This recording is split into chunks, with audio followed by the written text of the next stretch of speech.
atual diretor-presidente da AJAC, Associação Jauense de Ambiente e Cultura. Nós estamos reunidos aqui para justamente falar sobre o patrimônio edificado de Jaú, certo?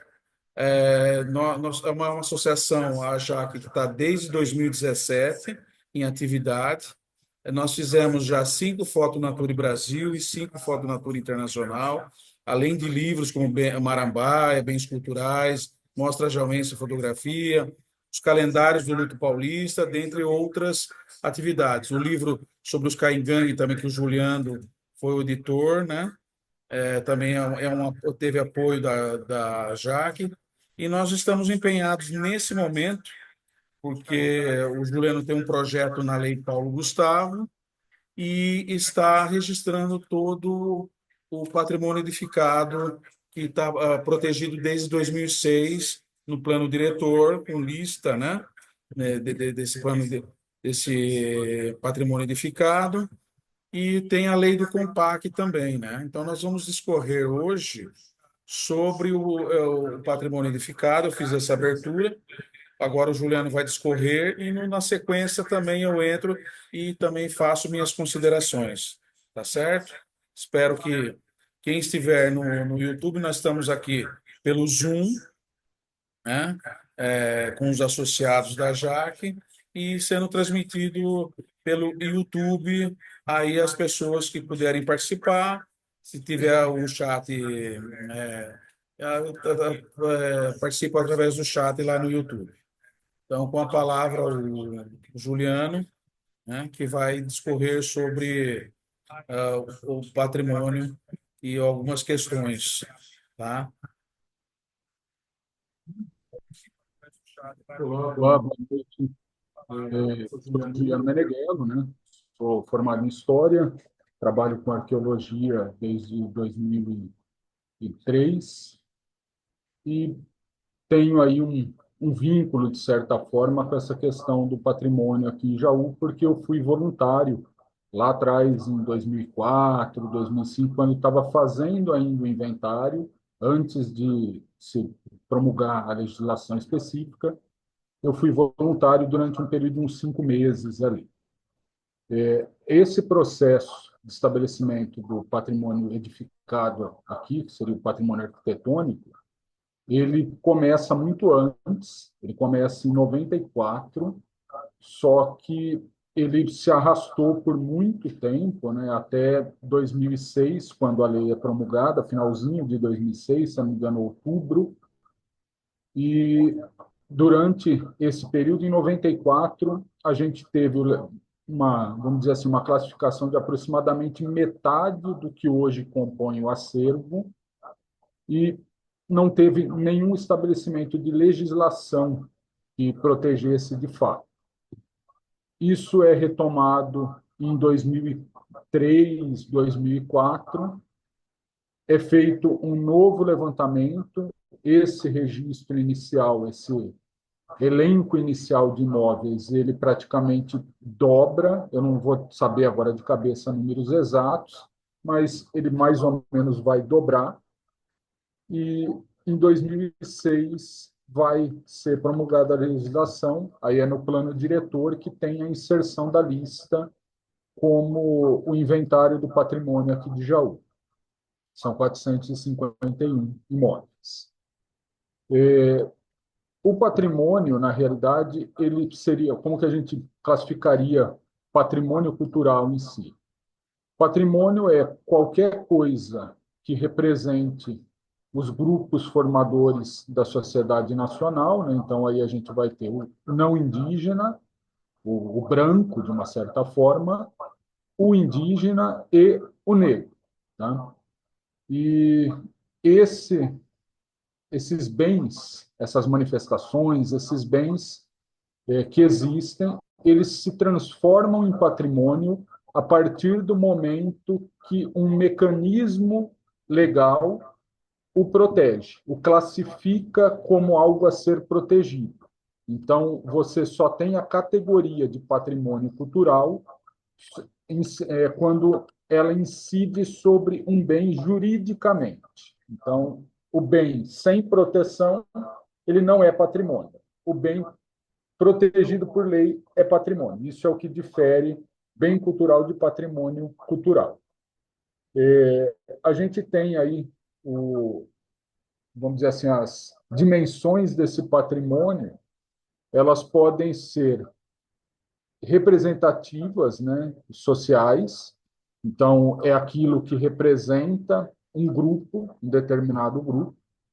Você tem uma dimensão política, porque precisa ter essa chancela jurídica, e aí você vai ter, muitas vezes, as forças lutando, vamos colocar assim, para proteger aquilo que interessa, que convém.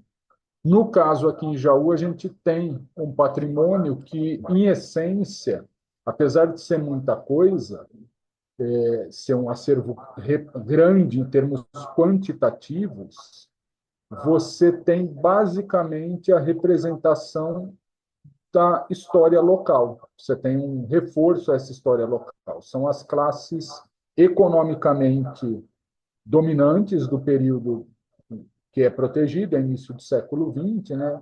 Mais ou menos de 1920 até 1940, a maioria do acervo.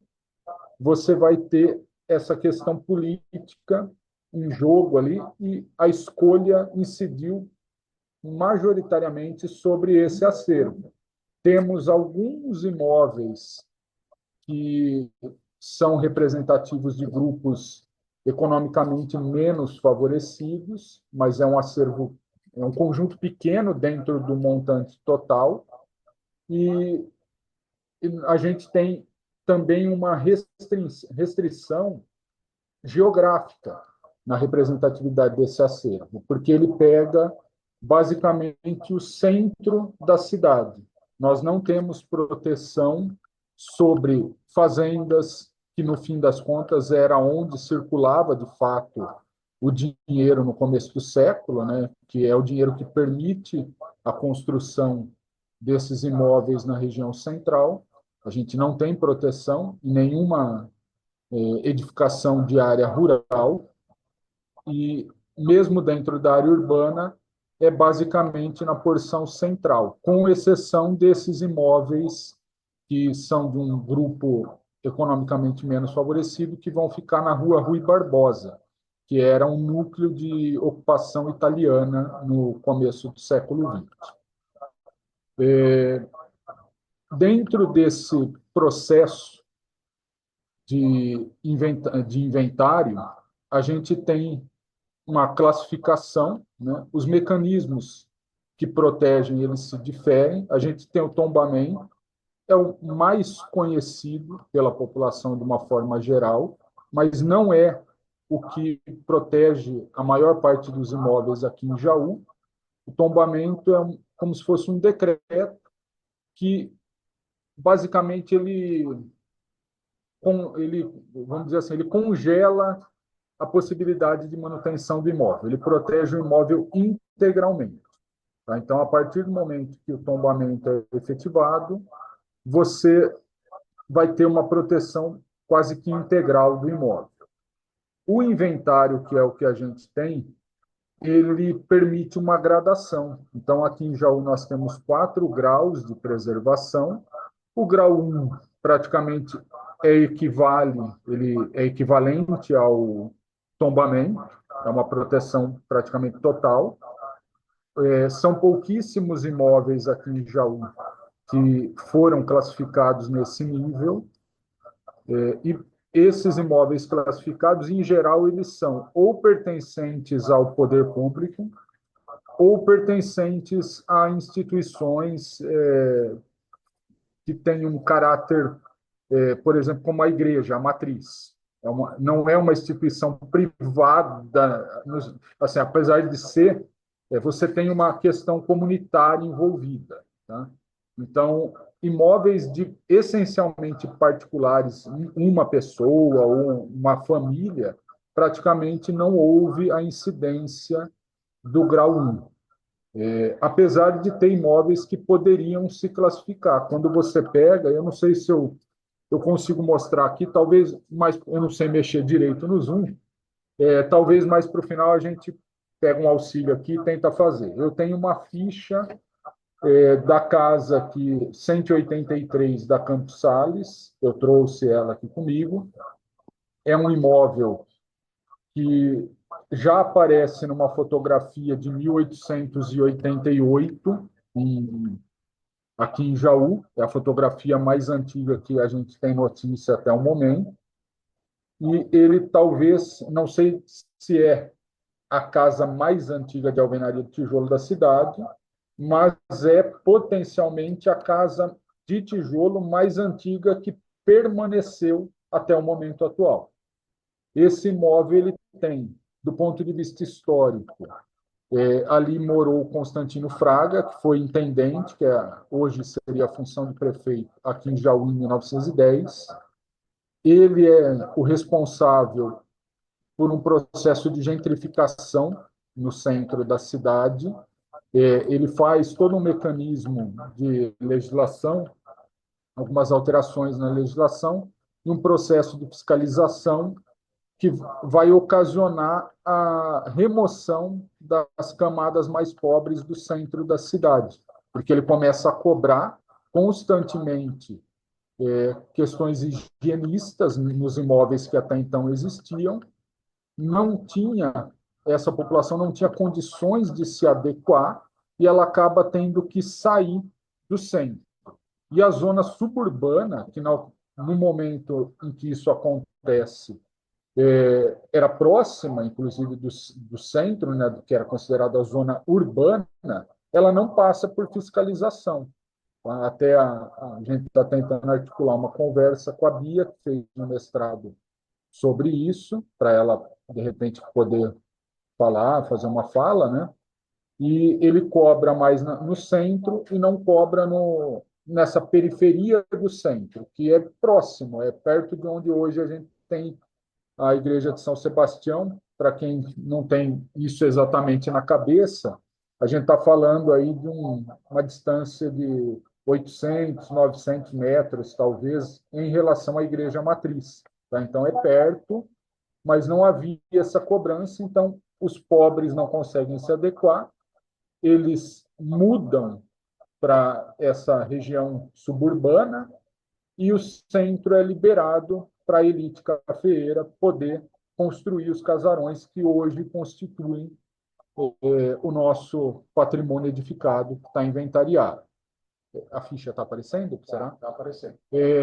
Essa ficha a gente consegue ver que ela vai falar que ele tem uma importância histórica, tem uma importância arquitetônica, tanto por ser o remanescente mais antigo de arquitetura de alvenaria de tijolo, quanto pelo padrão arquitetônico dele, né, que é classificado na ficha como um chalé, é uma exceção também em relação ao seu estilo, mas ele é classificado, no final das contas, como grau 2 e não como grau 1. Apesar se a gente fizer o comparativo do que a lei estabelece como necessário para colocar o grau 1 e do que a ficha traz, são absolutamente condizentes, a ficha e o que a lei define como grau 1, mas ele é definido como grau 2. E aí entra também essa questão da dimensão política, né, porque a gente vai ter todo esse trato de que o prédio, exclusivamente de uma pessoa ou de uma família, ele tem na classificação um rigor menor. Apesar de ser tecnicamente grau 1, ele entra como grau 2. E a gente tem uma outra dimensão no patrimônio, que é uma dimensão econômica, que a gente pode considerar aí o patrimônio como uma espécie de espetáculo, né? Ele é tratado como um espetáculo, algo a ser visto, e nisso vai entrar a questão turística. Tá? Aqui a gente também não tem praticamente a exploração. Nesse grau 1, então, preserva tudo, a escala de graus do nosso inventário, praticamente equivalente ao tombamento. O grau 2 tem uma preservação bastante efetiva em termos de características. mas não é total. Tá? O grau 3 preservam-se algumas coisas, e o grau 4 ele pode, inclusive, ser demolido, mas antes de passar pelo processo de demolição é necessário fazer um registro desse imóvel. Então, tirar fotografia, fazer uma planta baixa dele, gerar uma documentação para depois poder proceder com a demolição. Tá? O que gera os graus, então, assim, a gente tem essa divisão de graus, ela vai determinar o que deve ser preservado, mas, em certa medida, ela também é determinada, o grau também foi determinado pela condição em que o imóvel se encontrava no momento em que o processo de inventário foi feito. Então, imóveis melhor preservados foram classificados com graus de maior preservação, que são números mais baixos, e imóveis já mais descaracterizados foram classificados como graus de preservação menores, que são os números mais altos no grau. Né? O grau 3, em específico, abre uma pastinha, Paulo, que é a fachada coberta, alguma coisa assim. Coberto de lápis. O grau 3, quando houve a classificação, alguns imóveis não era possível ver a fachada. Tá? O Paulo vai tentar colocar uma foto de um imóvel que eu tirei, inclusive recente, eu estou fazendo o levantamento. Essa foto foi tirada no domingo passado. Tá? Então, é bem atual. Tudo que vocês estão vendo praticamente na fachada desse imóvel não é a fachada dele propriamente. Ele tá toda essa parte preta, laranja, rosa é lata. Em cima da fachada da, do reboco, vamos dizer, tem uma capa, ele está revestido por lata. Então a gente não consegue visualizar como realmente esse imóvel arquitetonicamente falando. Então, em casos similares a esse, às vezes não com a fachada completa coberta, mas que havia um índice grande de cobertura da fachada, como não era possível ver o que de fato tinha em termos de elementos arquitetônicos, foi colocado o grau 3 em muitas situações, porque você não sabe se ele está completamente descaracterizado, mas você também não sabe se ele está muito preservado. Então, em geral, nessas situações, foi estabelecido o grau 3 de preservação. Nessa imagem que está aparecendo agora, a gente vê ali que a parte preta, na porção superior, ela tem ali uns 15, 20 centímetros de espessura, porque é a lata mesmo. E depois a gente vê a sequência do cimento do prédio aí. Tá? Então, o grau 3, ele teve prédios que já estavam nitidamente descaracterizados, mas teve situações em que você não tinha noção do que estava acontecendo naquela fachada, de como ela estava, e aí entrou no levantamento como grau 3. O que a gente tem depois da classificação desses imóveis? 2006, o processo ele é longo, ele começa em 94, tem uma parada, vai de 94 até 98, mais ou menos, dá uma parada, é retomado em 2003, vai até 2004 o levantamento, com esse acréscimo de aproximadamente 50% em relação ao que tinha sido levantado nos anos 90, só que até chancelar a legislação, se passou aí praticamente mais 2 anos. Isso foi chancelado em 2006. Os proprietários começam a ser notificados, né? Você, para fazer a proteção, o mecanismo jurídico prevê que você avisa o proprietário, e aí tem alguns imóveis que foram descaracterizados nesse período intermediário. Entre 2004 e 2006, alguns imóveis foram descaracterizados e hoje, inclusive, assim, eles entraram para a lista, mas hoje você passa e você vê uma descaracterização grande ali, que inclusive não aparece, às vezes, na fotografia. Tá? O município faz a legislação e a gente vai ter um problema que é o quê? Meio que parou por aí. Não houve um incentivo para os proprietários. O único incentivo que existia, que existe na realidade até hoje, é a possibilidade de 50% de desconto no IPTU, que é muito pouco, porque um imóvel desses, só pela proporção, se você vai a proporção de tamanho, né, a dimensão deles. Em geral, para você fazer uma pintura de um imóvel desse, você já vai gastar mais do que você tem de benefício anual. O prédio, em geral, é muito grande, e um imóvel desse deve ter um IPTU hoje na casa de uns, sei lá, algo em torno de uns 3 mil, eu imagino, 4 mil, na média, né, alguns, lógico, vai ter mais, são bem maiores, mas na média, vamos colocar 4 mil, você vai receber R$ 2.000 por ano de benefício. Isso é muito pouco, né, porque você não mantém. Aí a prefeitura também não avançou em outras coisas. No momento em que foi estabelecida a proteção, foi também no mesmo plano diretor, no mesmo momento, em 2006, ficou estabelecido que dentro de 90 dias deveria ser feito um plano de identidade visual para a região central. Esse plano não se aplicaria exclusivamente ao imóvel protegido, ele seria geral, que seriam normas de publicidade e de coloração de imóvel. Então, a paleta de cores que pode ser usada seria uma paleta X definida ali, a dimensão das logos publicitárias, de toda essa questão publicitária deveria ter sido estabelecida. Isso deveria ter sido concluído em 90 dias, que seria final de janeiro de 2007, e não foi feito até hoje. Então, a gente estagnou lá atrás. Uma série de coisas que estavam previstas, elas não foram feitas, né?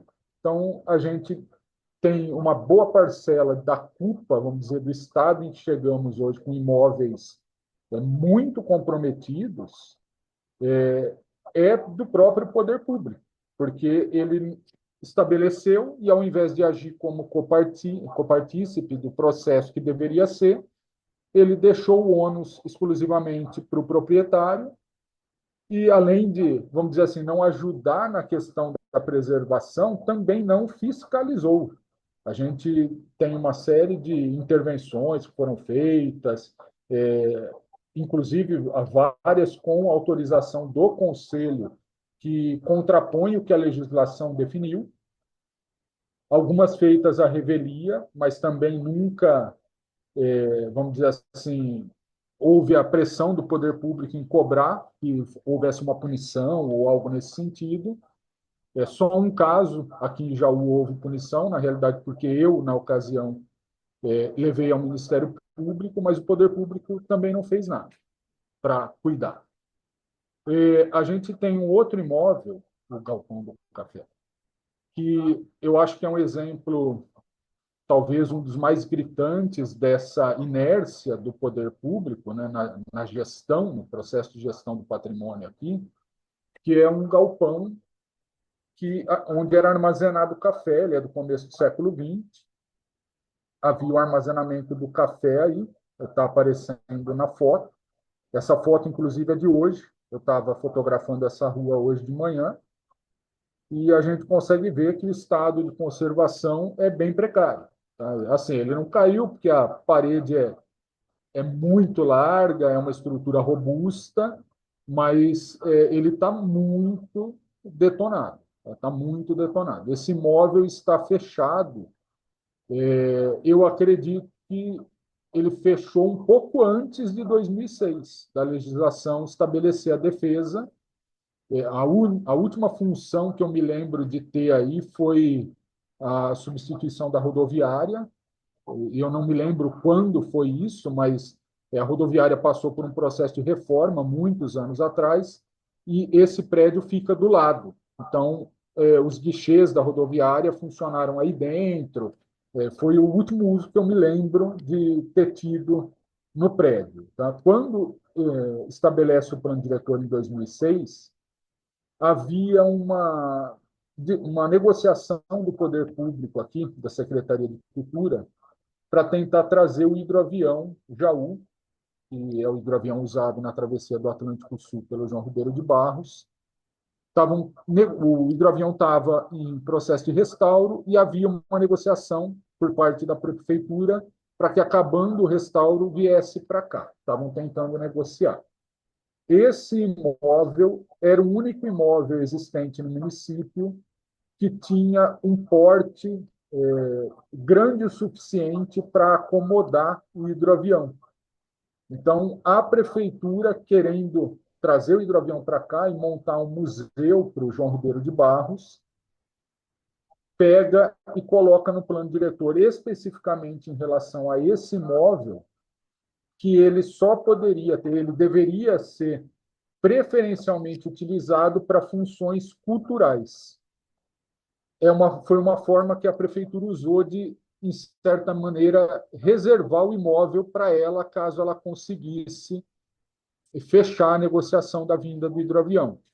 Essa negociação não dá certo, o hidroavião não vem para Jaú, e esse prédio, os proprietários são os vicentinos, é da Sociedade São Vicente de Paula, eles não têm dinheiro, eles não podem vender, porque esse imóvel foi deixado para eles em testamento, mas com a condição de que fosse para uso, né, o aluguel, eles podem alugar, mas eles não podem se desfazer, seria uma fonte de receita para eles.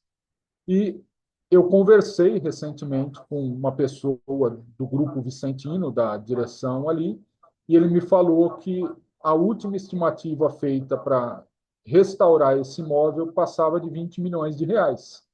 Eles não têm condição nenhuma de fazer isso, só que esse imóvel chegou muito no estado em que chegou por conta do movimento que a prefeitura fez. Os vicentinos tentaram, em algumas ocasiões, propor intervenções no imóvel, mas a prefeitura cobrava que a função fosse cultural. E aí, quem para a cultura vai alugar um imóvel que tem quase um quarteirão? Né? Então, Jaú não tem nada que funcione, uma iniciativa particular que consiga dar conta desse imóvel.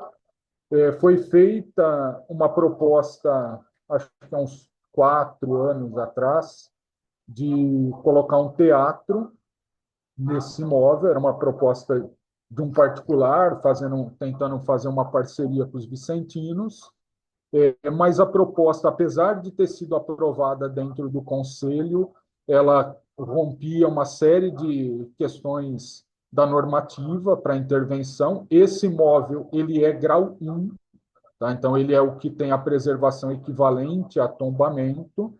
Eu acho que, além de ser grau 1, se eu não me engano, ele também é tombado. Ele tem duplo mecanismo de proteção. Ele está na área, quase que na área de ambiência. A ambiência são as normas que regulamentam o entorno de algum imóvel. A rodoviária de Jaú é protegida porque é uma obra do Artigas. Esse imóvel está do lado. Então, ele entra meio que quase que na faixa de ambiência da rodoviária, e queriam colocar aí uma caixa sobre o prédio, nessa parte que vocês estão vendo aí na foto. O prédio tem 8 metros de altura. Eles queriam construir uma caixa sobre o prédio para colocar todo o equipamento para cortina, o equipamento do teatro, que teria 11 metros de altura, seria maior que o próprio prédio. Isso fere regras do plano diretor, fere a questão do patrimônio, mas aqui o discurso é o que cola no conselho, né? Em muitas situações eu diria que há uma manipulação do ponto de vista técnico. Vamos dizer assim, o parecer técnico às vezes induz e autoriza coisas que não poderiam tecnicamente ser autorizadas. Foi aprovada a proposta, mas nunca saiu do papel, nunca houve movimentação de execução, isso já faz uns 4 anos, e hoje a gente tem um prédio no centro da cidade, um prédio muito grande, um prédio de relevância, se a gente pensar no contexto histórico que ele está associado, né? O café, Jaú foi muito forte, teve muito vinculado com isso, e que chegou nessa situação e muito por conta da decisão do poder público lá atrás. Então, o poder público aqui em Jaú, ele não fiscaliza. De uns tempos para cá, a gente tem visto, inclusive, uma questão de é mais fácil derrubar. Então, isso está valendo até, eu diria que extrapola o patrimônio, né? A gente teve agora recente invasão por pessoal em situação de rua, em umas casinhas que existiam atrás da Escola Major Prado, não é patrimônio, nada, a prefeitura foi lá e demoliu.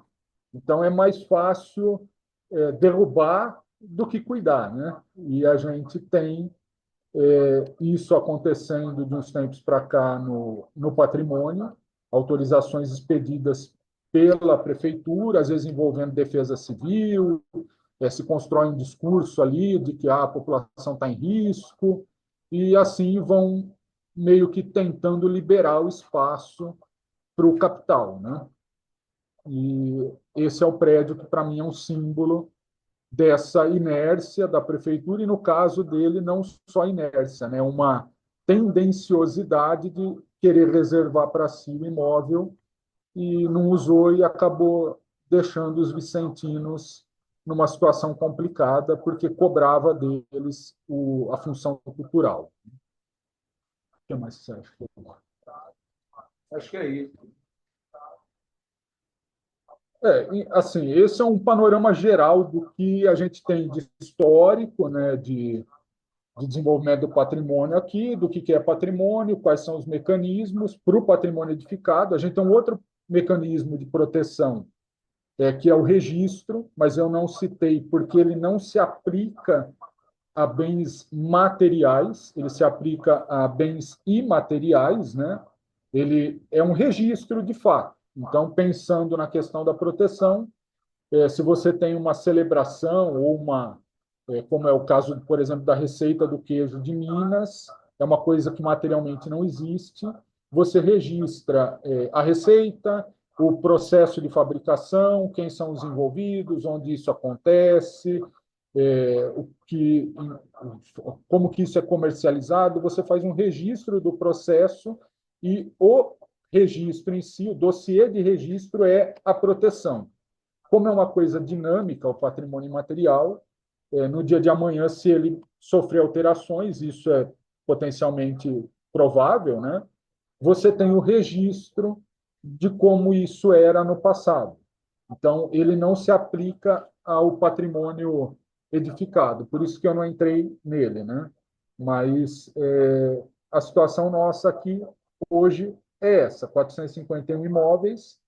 Eu estou fazendo o levantamento fotográfico de todos, faltam 5 ruas para fotografar, mas o último levantamento é de 2004, com qualidade ruim, fotos de pequena dimensão, porque foi máquina digital e a máquina digital 2004 era limitada, né, do ponto de vista tecnológico, e o levantamento foi feito durante o horário comercial. Então, a gente tem carro, pessoas, é uma única foto por imóvel, e essa fotografia, em geral, tem baixa qualidade, tanto do ponto de vista de tecnologia, quanto do ponto de vista de registro propriamente, né? Você não tem uma visão limpa do imóvel. Hoje eu estou refazendo isso com uma qualidade melhor.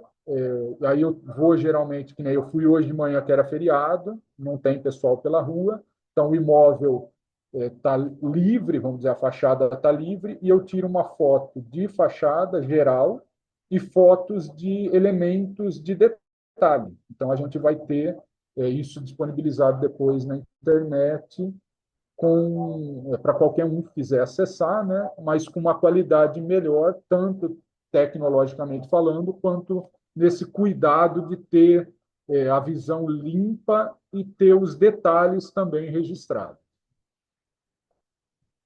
Acho que eu falo umas 10 horas aqui. Então, acho que vou passar a bola. Ô, eu vou falar um pouco agora. Nós temos uma experiência de,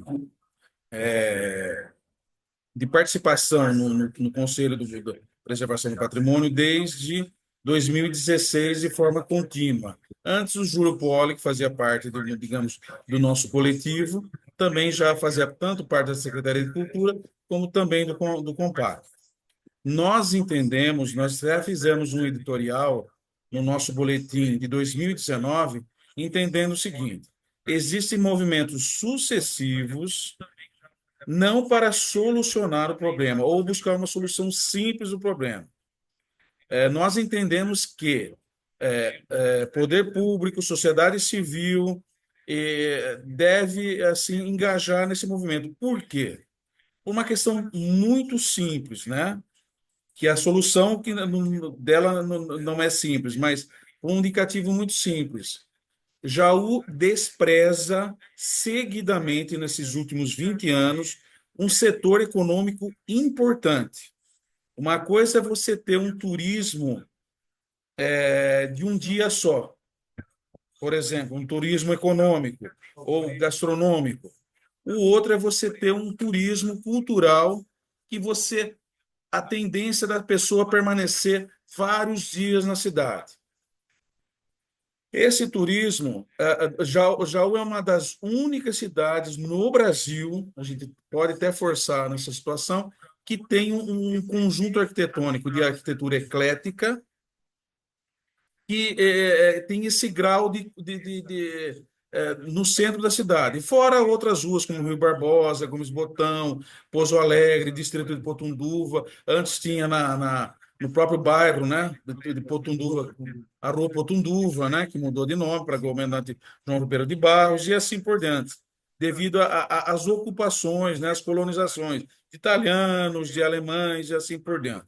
Bom, resumindo, então a gente assim não está fazendo a questão da revisão, tem que ser feita assim com critério técnico, arquitetônico e histórico também, sabe? Então a gente o conjunto arquitetônico, ele é arquitetônico e histórico. Então, eu gostaria de chamar bastante atenção das pessoas que aqui não se discute mais a preservação, porque ela está na Constituição, ela está nas leis federais, o Brasil é signatário de cartas internacionais, existe uma lei municipal, estadual, e assim por diante. Não é isso que está em discussão, e nem está querendo preservar por preservar. Por quê? Como Juliana acentuou, esse conjunto arquitetônico é a prova material, né, desse período. Então, é um monumento, um documento disso tudo. Então, se você tem todo um conjunto arquitetônico que você pode alavancar turismo de uma mais longa permanência, hotelaria, bares, restaurantes, revitalizar o centro, cidade limpa, tudo isso capitaneado por quê? Iniciativa do poder público e privado. Ninguém estava. E o investidor ter um escopo para poder investir, certo? Aí você teria também cursos, né? Nas mais variadas escolas, FATEC, ETEC, escolas estaduais e técnico de hotelaria, de restauro. Aliás, é um outro setor que entraria nisso, que era a construção civil. O que você tem normalmente vamos desmanchar e vamos aproveitar esse material de desmanche. Não. Esse patrimônio de pé vale mais do que ele derrubado. É a mesma coisa que nos dias atuais. Vale mais a floresta em pé do que ela derrubada. Você não precisa abrir mais Você pode ter áreas comerciais industriais em Jaú, fora do centro histórico, e você pode ter o centro histórico revitalizado. É um passe de mágica? Não. Isso é um plano que tem que ser. Então, o que nós estamos assim com essa explanação? Nós estamos tentando acentuar o seguinte, que há condições, é só estabelecer plano para um plano maior. Não adianta você só regraduar, requalificar, uma pura revisão. Você tem que estabelecer um plano e que nisso todo um setor econômico esteja contemplado e seus setores e seus nichos correlatos. Você vai o setor de turismo, de comércio, de construção civil, de educação. Por que não escolas particulares oferecendo cursos afins e escolas públicas também? Há condições de fazer tudo isso, desde que nós possamos nos organizar. Isso tem que ser, ou tem que haver uma liderança, lógico, né? Geralmente é o poder público que lidera, para que haja todo esse entendimento. Agora, se você não faz nenhuma coisa, você nem protege, você nem lança mecanismos para isso, e ao mesmo e subsidia, digamos assim, esse proprietário, ao mesmo tempo você também não permite que uma nova abordagem seja feita. Então, nós gostaríamos hoje aqui, né, de estar acentuando essa situação e que isso seja levado em consideração, né, pelo executivo, pelo legislativo, pelo judiciário, né, que nós possamos, como sociedade civil, ter esse entendimento. Ninguém é contra o investidor, é contra, pelo contrário, o turismo, a preservação só se dará nesse conjunto, né, de arquitetura eclética. Se não tivesse relevância isso, atualmente existem três universidades italianas, Roma, Firenze e, se eu não me engano, Udinese, fazendo um estudo sistemático do patrimônio. Está estudando todos os imóveis? Não. Eles, inclusive, eles estão pleiteando, nós vamos até tratar disso mais para frente, agora no início de dezembro, de documentos, plantas, depoimentos das famílias, dos construtores, porque vieram os construtores aqui, os arquitetos licenciados, artífices, pedreiros, carpinteiros, né? E assim por diante, né? Eles estavam aqui, italianos e os descendentes de italianos. Meu avô, por exemplo, é segunda geração. Os pais eram italianos, vieram para cá, os irmãos mais velhos vieram da Itália e ele nasceu aqui. Ele era carpinteiro que trabalhou, por exemplo, com o Torello Di Nucci, que foi um dos principais construtores dentre esses arquitetos licenciados italianos. Então, existe, assim, há já um reconhecimento, né, da academia em relação ao patrimônio edificado de Jaú e São Carlos, por exemplo, nesse projeto chamado Knowit, né, onde eles fazem um escaneamento com 3D para tentar perpetuar todo esse legado, digamos assim, material, e vai nesse sentido, assim. Gostaria que vocês ficassem bastante atentos, né?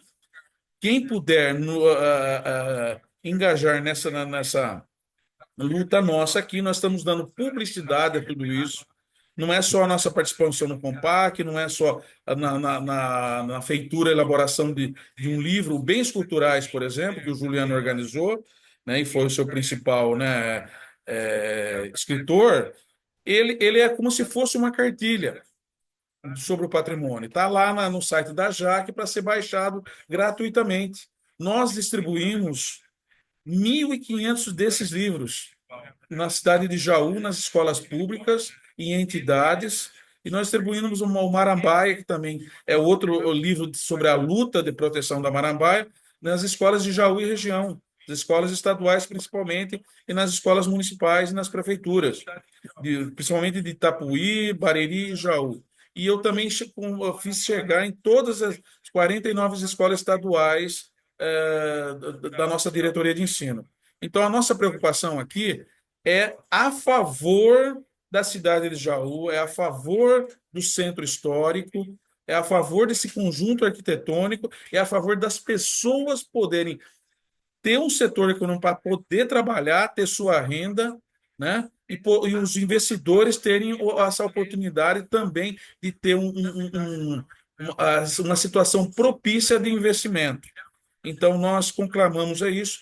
Na sequência, provavelmente, nós, não sei se nós vamos conseguir, mas nós pretendemos também trazer, ou de forma remota ou presencial, consultores, articuladores, que justamente vão dar esse ensejo para nossa, os comerciantes, para os proprietários, para o poder público, para dar um norte para essa situação que se arrasta há muito tempo, né? Nós queremos Jaú um centro revitalizado, um centro pujante para comércio, para hotelaria, bares, restaurantes, né? Para que concentre no centro uma nova faceta, né, de Jaú, que Jaú possa se envolver todo esse turismo que vai marcar bastante daqui para frente. Essa é a nossa, digamos assim, nossa contribuição, como há muito tempo o Juliano vem se debruçando há muito tempo sobre isso, ele já participou de diversas etapas disso tudo, e nós conclamamos assim as pessoas a olharem de uma nova perspectiva o patrimônio. Porque vamos entender o seguinte, isso já foi propalado muitas vezes. A taxa de desocupação dos imóveis de Jaú é muito maior fora do centro. Nós temos assim, nós não temos dados empíricos, mas nós temos percepção disso.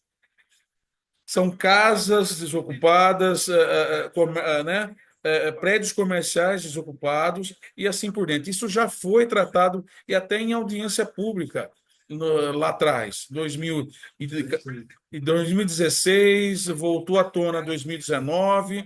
Então, nós queremos que o Compaq seja o palco realmente de maneira decisiva, né? Que o Compaq possa também se valer de estudos de arquitetos e historiadores para uma possível revisão, e que o setor público entenda que isso nós não podemos enxergar como um entrave, nós temos que enxergar como potencialidade, como possibilidade de um engajamento econômico e social, e, lógico, contemplando esse aspecto cultural relevante nos dias atuais. Tá? É como você também promoveu o turismo gastronômico no distrito, né, das indústrias de calçado, o turismo de saúde em Jaú, né, com Amaral Carvalho. Jaú é sede de uma importante região, uma subsede, né, de uma micro-região. Então, nada existe também patrimônios edificados nas outras cidades, que poderia complementar tudo isso, um plano que seria regional nesse sentido. Tem muito ainda a ser implementado, estudado, e Jaú, assim, um Barra Bonita, com Brotas, com dois córregos, com Mineiros e assim por diante, e todas as cidades, Bocaina, né? Sem esquecer Bariri, Itapuí, seria, assim, alvissareiro, digamos assim, né? Seria muito importante que nos estabelecêssemos dessa maneira, tá certo? Então, fica aqui, né, nosso registro. Aqui na nossa sala está a Maria Delfiol, que é de Botucatu, que faz um trabalho longo com a gente também lá no Patrimônio de Botucatu, nos boletins da Jaque, a Edilene, que está uma companheira que está desde sempre assim, e o Hélio Cucato, que está engajando com a gente aqui nesse momento, nessa reunião. Ela está sendo transmitida, né, pelo YouTube. Depois nós vamos fazer uma edição dessa daqui que foi feita agora e postar de forma definitiva no YouTube, tá certo? Alguém quer, Maria quer fazer alguma consideração? Hélio, Dilene?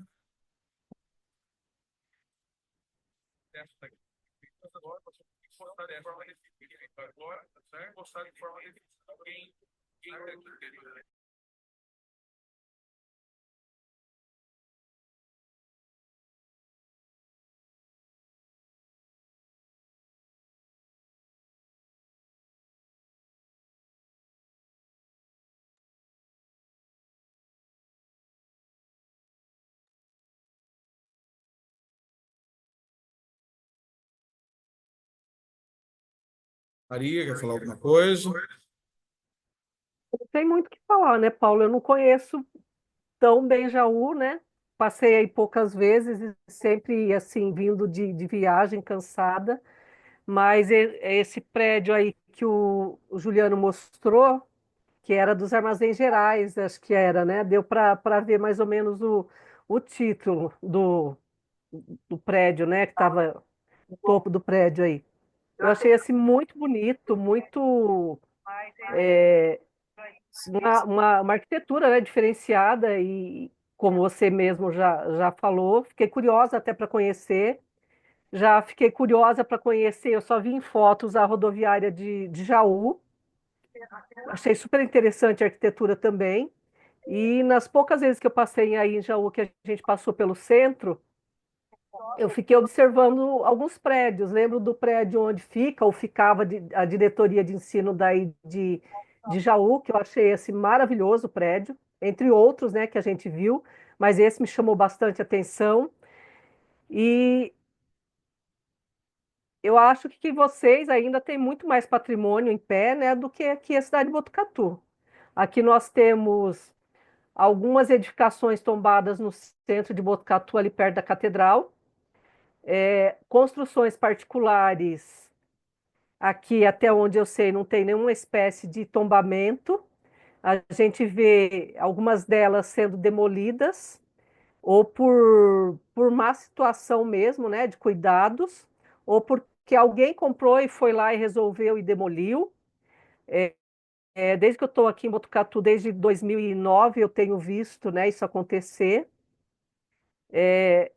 Então, eu acho que vocês ainda estão numa situação um pouco mais privilegiada, pelo que vocês estão falando, apresentando, do que a gente aqui em Botucatu, né? Eu tenho visto aqui, vi recentemente, numa das saídas minhas a pé por aqui,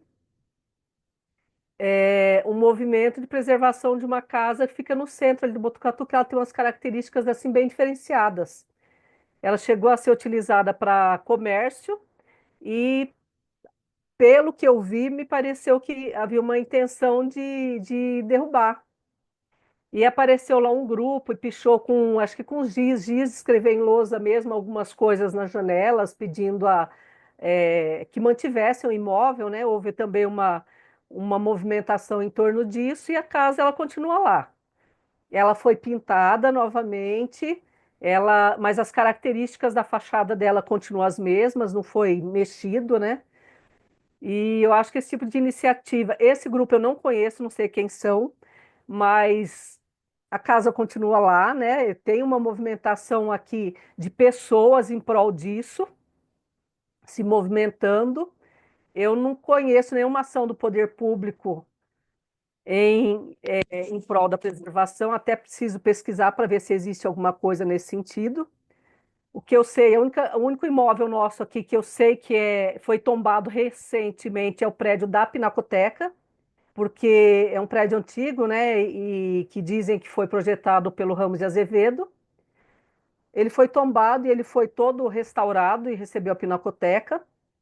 Esse é o último imóvel que teve um tombamento, né, que foi, se eu não me engano, foi um tombamento pelo próprio Estado e tombado por conta disso, né, da relevância arquitetônica, por ter sido feito ou pelo projeto pelo próprio Ramos de Azevedo ou pelo escritório dele. Então, esse está tombado.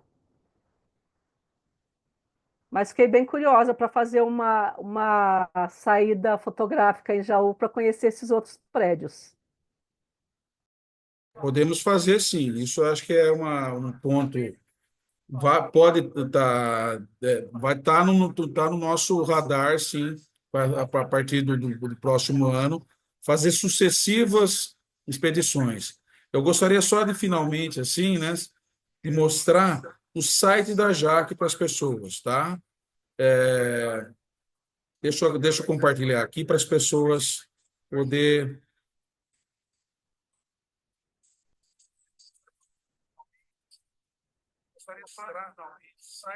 Olha, eu acho que já estou compartilhando, né?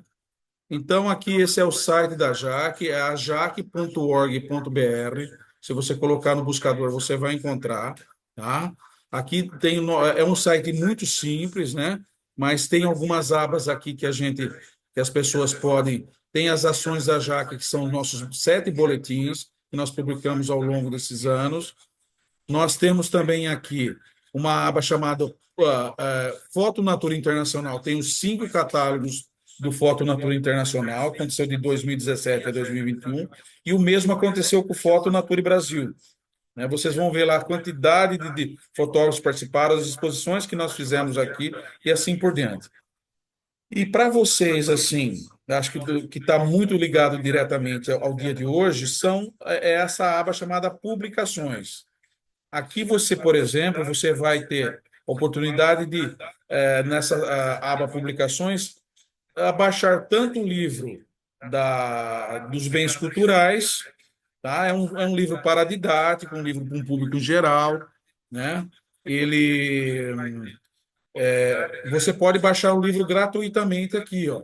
E o mesmo com Marabaia, que também é praticamente o mesmo formato. Ali você tem, digamos, roteiros autoguiados, tanto em um livro como no outro, e que existe aqui também um catálogo da Mostra Jauense de Fotografia. Então fica aqui o convite para as pessoas acessarem, né? Isso é um nós editamos os 2 livros esses livros foram impressos e distribuídos, como eu já disse anteriormente, mas também ele está disponível para as pessoas baixarem esses livros, tá? Assim como os catálogos também, né? Por exemplo, aqui você vai ter os catálogos do Foto Natura Internacional, por exemplo, né? Ó, e você pode, é só clicar na capa que você pode baixar também eles, né? São publicações, e na aba Ações nós temos os nossos boletins. Por exemplo, aquilo que eu disse para vocês sobre 2019 está no boletim, né? Que nós fazemos um editorial e marcamos, né, o nosso pensamento. Isso era válido em 2019 e está válido até os dias atuais, porque nós precisamos, sim, né, de esforço conjunto para solucionar toda essa equação que apresenta para a gente, tá? Então, fica aqui. é, Isso. Agora, vamos fazer. O Hélio, Hélio, você quer falar, Hélio?